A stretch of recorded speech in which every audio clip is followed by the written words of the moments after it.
How was Carlos turning himself in yesterday a turning point in this investigation?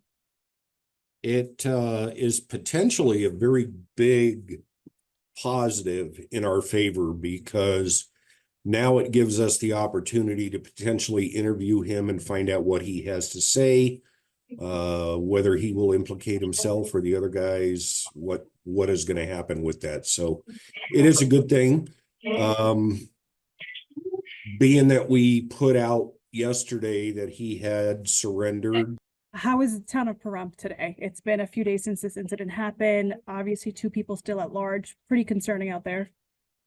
It is. I mean, a lot of media have been asking, are they still here in Pahrump? Are they in Vegas? Where are they? Where do you think they are?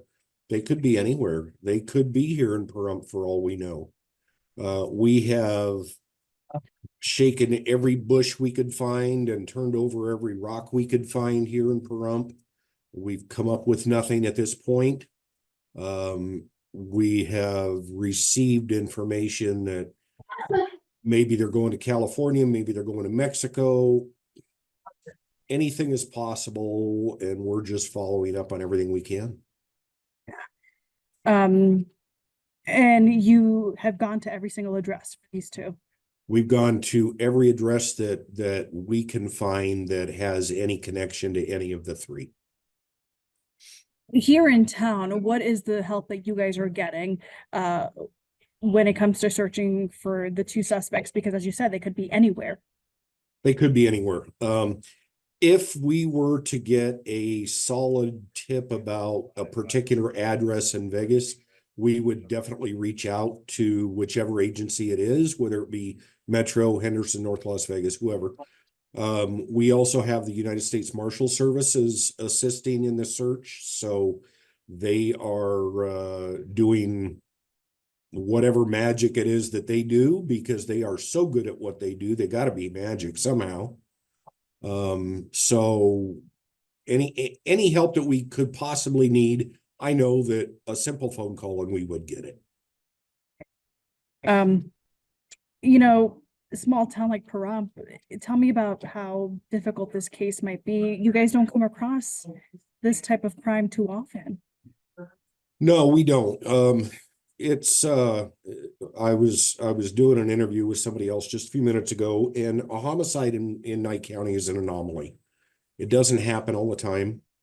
Not to say that a homicide in any community or any jurisdiction is a good thing, but we just don't deal with it that often, so it's difficult for people to handle. The fact that it was a public place where, I mean, I don't even know how many people were in the park the night that it happened, but I keep hearing individuals say, I was there, I was there, I was there. So it touched a lot of people. We are doing everything that we can to find these guys. Once we do, and I'm confident that we will find all three of them. Once we do, whatever appropriate charges will be filed, and they will be going to court and facing whatever they're facing. But people have got to, it's rocked a lot of people's lives over the last couple of days. And then as for the wanted poster, where are those being put up in town? They are being sent out on the internet, social media. Carlos Blakely's mom, the fact that she had contacted you guys as well, could you just touch on that, just how she wasn't adding on to this hunt? Our lieutenant and our detectives had been contacting her on a regular basis. And she was cooperative. We believed that she was going to continue to be cooperative. She doesn't want her son to get hurt. So she said that she would assist us and get him to turn himself in if he contacted her, and he did. So that's how that worked out. And we appreciate her cooperation. I know as a father myself, it's hard to turn your child into the cops, but that's much better than the alternative of him potentially shooting it out. Uh, Um, these are really young suspects. Have you been in contact with the other suspects' parents as well?